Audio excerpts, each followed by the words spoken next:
에스겔서 28장 20절에서 26절 찾으셨으면 한 목소리로 같이 읽겠습니다. 여호와의 말씀이 또 내게 임하여 이르시되 인자야 너는 얼굴을 시돈으로 향하고 그에게 예언하라. 너는 이르기를 주 여호와께서 이같이 말씀하시되 시돈아 내가 너를 대적하나니 네 가운데서 내 영광이 나타나리라 하셨다 하라. 내가 그 가운데에서 심판을 행하여 내 거룩함을 나타낼 때에 무리가 나를 여호와인 줄을 알지라. 내가 그에게 전염병을 보내며 그의 거리에 피가 흐르게 하리니 사방에서 오는 칼에 상한 자가 그 가운데 엎드러질 것인즉 무리가 나를 여호와인 줄을 알겠고 이스라엘 족속에게는 그 사방에서 그들을 멸시하는 자 중에 찌르는 가시와 아프게 하는 가시가 다시는 없으리니 내가 주 여호와인 줄을 그들이 알리라. 주 여호와께서 같이 말씀하셨느니라. 내가 여러 민족 가운데 흩어져 있는 이스라엘 족속을 모으고 그들로 말미암아 여러 나라의 눈앞에서 내 거룩함을 나타낼 때에 그들이 고국 땅 곧 내 종 야곱에게 준 땅에 거주할지라. 그들이 그 가운데에 평안히 살면서 집을 건축하며 포도원을 만들고 그들의 사방에서 멸시하던 모든 자를 내가 심판할 때에 그들이 평안히 살며 내가 그 하나님 여호와인 줄을 그들이 알리라. 아멘. 오늘 본문에 등장하는 시돈도 두로와 마찬가지로 지중해 연안에 있는 항구 도시입니다. 이스라엘 북쪽에 있는 항구 도시입니다. 당연히 무역이 많았으므로 상업 활동이 활발했던 도시입니다. 이스라엘의 이웃 국가로 오랫동안 우상을 수출해 온 나라입니다. 우리가 잘 아는 아합의 왕 이세벨, 아합의 아내, 아합 왕의 아내 이세벨, 이세벨이 시돈 왕의 딸이었습니다. 이세벨은 결혼을 하면서 바알 우상 숭배를 이스라엘로 들여와서 이스라엘의 멸망을, 그러니까 사마리아의 멸망을 재촉했던 사람입니다. 오늘 본문의 20절부터 23절까지는 시돈에 대한 하나님의 심판을 이야기합니다. 본문 말씀에는 정확한 심판의 원인에 대해서는 언급하지 않고 있습니다. 아마도 우리가 추측하건대 두로와 같이 교만했던 것으로 보입니다. 또한 이세벨로 상징되는 우상숭배로 인하여 하나님의 심판을 자초하였다라고 생각합니다. 오늘 본문에서는 하나님께서 이러한 시돈에 대해서 두 가지를 말씀하십니다. 첫째는 22절 상반절에 시돈아 내가 너를 대적하나니 내 가운데서 내 영광이 나타나리라고 말씀하시는 것입니다. 하나님의 심판을 통해서 하나님께서 살아계심을 나타내겠다, 드러내겠다라고 하시는 것입니다. 심판을 통해서 그것을 하나님의 영광이 나타나리라고 표현하는 것입니다. 이스라엘 백성이 광야에서 모세와 아론을 대적하여서 모세와 아론을 치려고 할 때에 하나님은 성경은 이렇게 기록합니다. 하나님의 영광이, 여호와의 영광이 나타났더라. 반대로 사무엘상의 말씀을 보면 이스라엘 군대가 블레셋 군대와 전쟁하다가 하나님의 궤를 빼앗기게 됩니다. 그때 이렇게 성경은 기록합니다. 영광이 이스라엘에게서 떠났다. 하나님의 영광이 나타나는 것은 하나님의 임재를 상징하는 것입니다. 하나님의 영광이 떠나가는 것은 하나님께서 얼굴을 돌리시는 것입니다.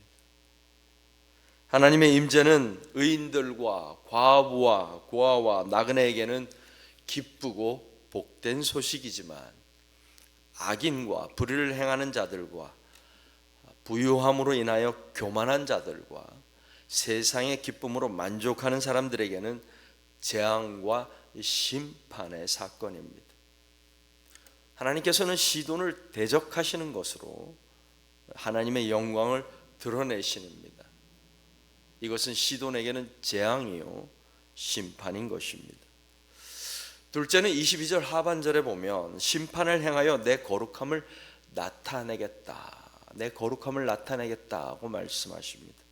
하나님의 심판을 통하여 하나님의 의로우심을 보여주는 것입니다. 하나님의 의로우심은 하나님의 백성을 향한 하나님의 신실하심입니다. 하나님께서 자신의 약속을 지키시는 것입니다. 오락가락하는 인간들과는 전혀 다른 하늘에 계신 하나님이라는 사실을 나타내시는 것입니다. 하나님의 심판을 통하여 인간이라는 이 피조물에 의해 부정하게 된 이 세상을 정결하게 하시는 하나님의 행위인 것입니다. 하나님이 창조하신 우주 질서를 회복하시는 사역입니다. 하나님께서는 시돈의 죄를 심판하셔서 창조의 질서를 회복하시겠다고 말씀하시는 것입니다. 이러한 두 가지 행위를 통하여 궁극적인 목적은 나를 여호와인 줄 알지라, 나를 여호와인 줄 알지라.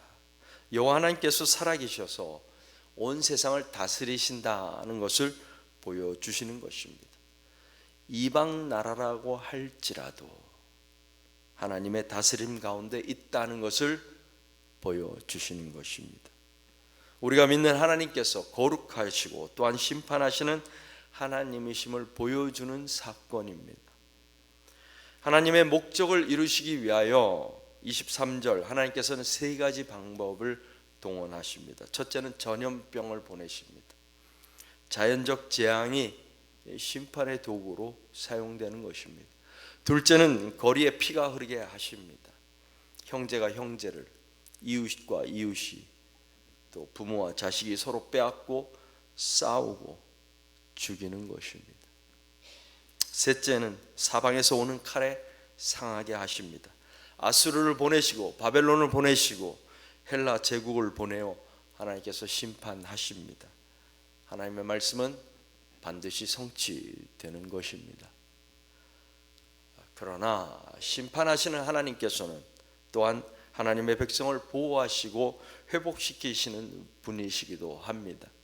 24절부터 26절까지는 하나님께서 이스라엘을 보호하시고 해방시키시는 것을 노래하고 있습니다. 문맥으로 보면 24절 시돈이라는 나라도 이스라엘을 멸시하고 찌르고 아프게 했던 많은 나라 중에 하나로 보입니다. 하나님께서 말씀하십니다. 다시는 없을 것이다. 다시는 없을 것이다. 그리고 마침표를 찍으십니다. 내가 여호와인 줄 그들이 알리라. 내가 여호와인 줄 그들이 알리라. 심판을 통하여도 하나님을 알게 되고 하나님의 백성이 회복되는 것을 보고도 하나님을 알게 되는 것입니다. 25절 이번에는 심판을 통하여 거룩하심을 나타내는 것이 아니라 흩어져 있는 이스라엘 족속을 모으시는 것으로 하나님의 거룩하심을 드러내십니다. 뿐만 아니라 약속의 땅으로 돌아오게 하시고 그 땅에 거주하게 해 주시는 것입니다. 심판이 하나님의 신실하심을 나타내었다면 이번에는 회복과 돌아옴으로 약속을 지키시는 하나님의 신실하심이 드러나게 되는 것입니다. 26절 말씀은 돌아온 이스라엘 백성들이 평안히 살면서 집을 짓고 포도원을 만드는 것으로 하나님 자신을 나타내는 것입니다. 이스라엘의 삶을 통하여 하나님이 하나님 되심을 드러내는 것입니다. 이스라엘의 돌아옴과 평안함으로 이스라엘이 회복되는 것을 보여주는 것입니다. 이스라엘의 회복을 통하여 하나님의 약속이 성취되는 것을 보여주시는 것입니다. 하나님 자신이 맺은 언약에 대하여 신실하신 그 하나님을 보게 되는 것입니다. 하나님의 말씀이 이루어질 때에 우리는 하나님이 하나님 되시는 것을 증거하게 되는 것입니다.